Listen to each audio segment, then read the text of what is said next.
బోధనా ఉద్దేశం, నిర్వచనం.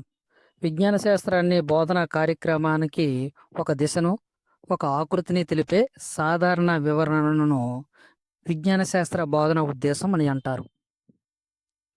ఉద్దేశం, లక్షణాలు. 1. మూర్ మూర్త స్థితిలో వివరణకు అనువుగా ఉండాలి. 2.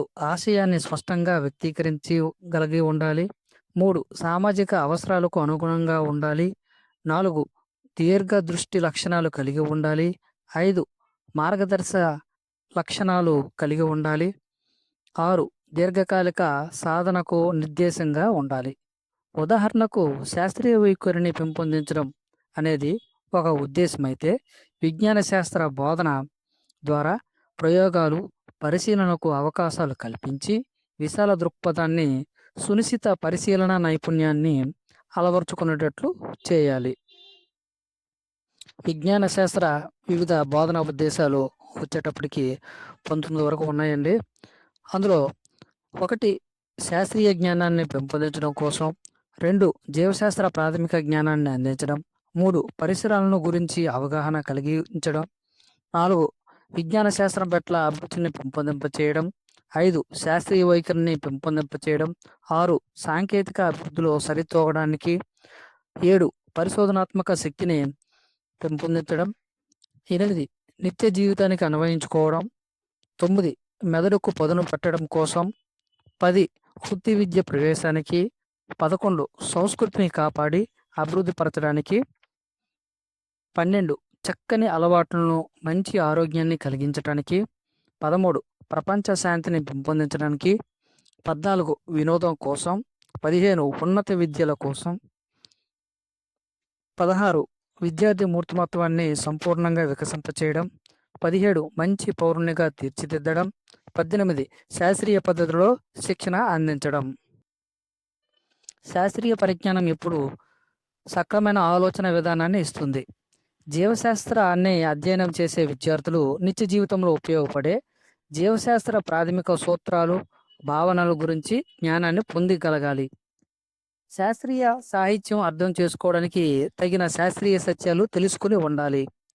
మొక్కలు, జంతువులు, వాటి మధ్య సంబంధం, ప్రకృతి దృగ్విషయాలు, జీవం పుట్టుక, పరిమాణం మొదలైన విషయాల గురించి అవగాహన కలిగి ఉండేలా చూడాలి. 2. జీవశాస్త్ర ప్రాథమిక జ్ఞానాన్ని అందించడం. ఇందులో జీవశాస్త్రం గురించి మౌలిక భావనలను తెలియజేయడం ద్వారా శాస్త్ర స్వభావం, పరిధిని గురించి నా అవగాహన పెరుగుతుంది. జీవశాస్త్ర సూత్రాలను నిత్య జీవితంలో వినియోగించుకునే సామర్థ్యాన్ని చేయవచ్చు. పరిసరాల గురించి అవగాహన కలిగించడం. 3. మానవుని పర్యావరణంలో ఒక భాగం. జీవశాస్త్ర అభ్యాసన మన చుట్టూ ఉన్న భౌతిక ప్రపంచ స్వభావాన్ని అర్థం చేసుకోవడానికి సహాయపడుతుంది. విశ్వం, అందులో మానవుని స్థానం, మానవునికి పరిసరాలకు మధ్య గల సంబంధం గురించి అవగాహన పెరుగుతుంది. పరిసరాల గురించి తగిన శ్రద్ధ తీసుకోవలసిన బాధ్యత అతనికి ఉన్నది. కాబట్టి పర్యావరణ సమస్యల పట్ల జాగృతిని కలిగి ఉండి పర్యావరణ పరిరక్షణలో తన పాత్రను గుర్తిస్తాడు. 4. విజ్ఞాన శాస్త్రం పట్ల అభిరుచిని పెంపొందింప చేయడం. విజ్ఞాన శాస్త్ర ప్రాముఖ్యతను గుర్తింపు చేయడం ద్వారా శాస్త్ర అధ్యయనం పట్ల అభిరుచి అనేది పెరుగుతుంది. 5. శాస్త్రీయ వైఖరిని పెంపొందించడం.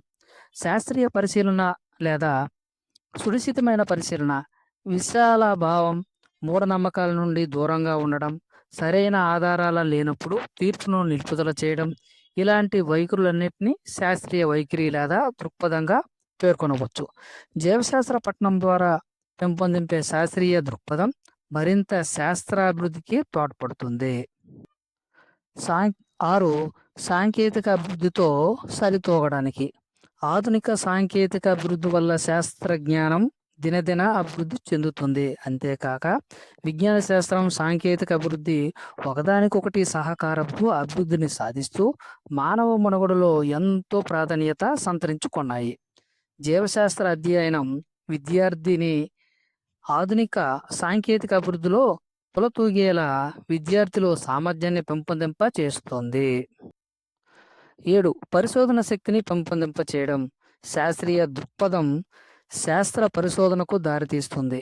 దీనివల్లనే విజ్ఞాన శాస్త్ర ఫలితాలు అయిన సత్యాలు, భావాలు, సూత్రాలు రూపుదిద్దుకుంటాయి.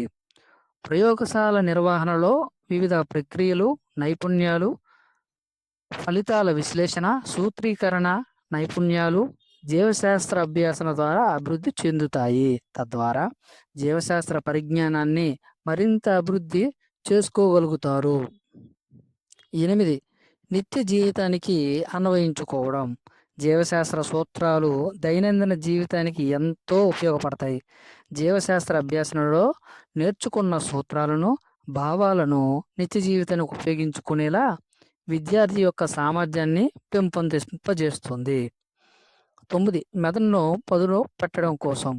జీవశాస్త్ర బోధన ద్వారా తార్కికంగా, హేతుబద్ధంగా, నిర్మాణాత్మకంగా ఆలోచించడం అలవర్చుకోవచ్చు. ప్రయోగాలు, పరిశీలనలో, సూత్రీకరించే పద్ధతులలో నిశితమైన పరిశీలన నైపుణ్యాలతో పాటు విశ్లేషించే సామర్థ్యాలు కూడా అలవడతాయి. 10. వృత్తి విద్య ప్రవేశానికి. జీవశాస్త్ర పరిజ్ఞానం అనేక రంగాలలో విస్తృత పరిధిలో అభివృద్ధి చెందింది. ఆయా రంగాలలో అనేక ఉపాధి అవకాశాలు మెరుగుపరచబడ్డాయి. జీవశాస్త్ర అభ్యాసనం ద్వారా జీవశాస్త్ర సంబంధిత రంగాలలో నైపుణ్యాలను, అభిరుచులను, వైఖరులను పెంపొందింప చేయవచ్చు. తద్వారా జీవనోపాధిని సంపాదించవచ్చు. 11. సంస్కృతిని కాపాడి అభివృద్ధిపరచడానికి. సంస్కృతి అనేది మానవ జీవన విధానంలో మిళితమై ఉంటుంది. తరతరాల మానవ ఆలోచనలు అందులో భాగంగా కొనసాగుతాయి.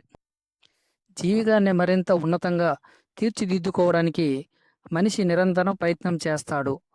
రాతి యుగం నాటి మనిషిని నేటి అనుయుగంలో మనిషి జీవన ప్రమాణాలను పోల్చి చూస్తే గొప్ప తేడా కనిపిస్తుంది. విజ్ఞాన శాస్త్రాభివృద్ధియే ఈ తేడాకు ముఖ్య కారణం. మానవ సంస్కృతిని, జీవన విధానాలను నిర్ణయించడంలో శాస్త్రం ప్రముఖ పాత్ర వహిస్తుంది.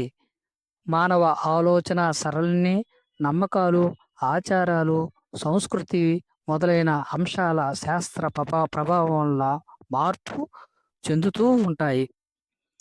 సంస్కృతి శాస్త్రానికి మధ్య ఉన్న సంబంధం, మానవ జీవితంలో సంస్కృతి ప్రాధాన్యత, జీవశాస్త్రం యొక్క పాత్ర వీటన్నిటిని గురించి అవగాహన కల్పించి విద్యార్థిలో నైపుణ్యాలను అభివృద్ధి చేయాలి.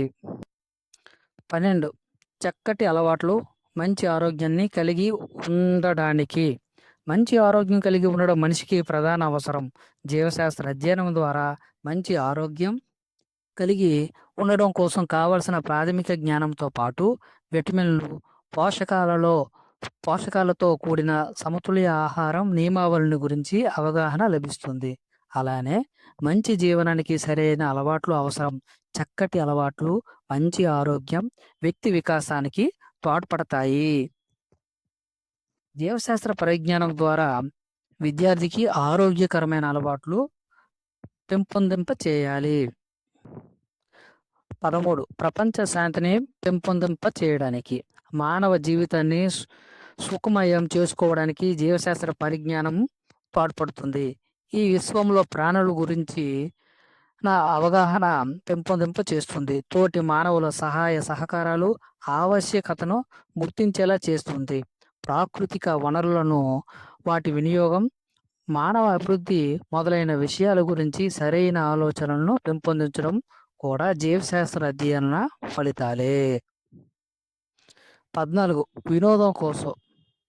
జీవశాస్త్రములో అభివృద్ధి నిత్య జీవితంలో వినియోగించుకోవటం ద్వారా అందరూ సంతోషంగా జీవనం సాగించాలి.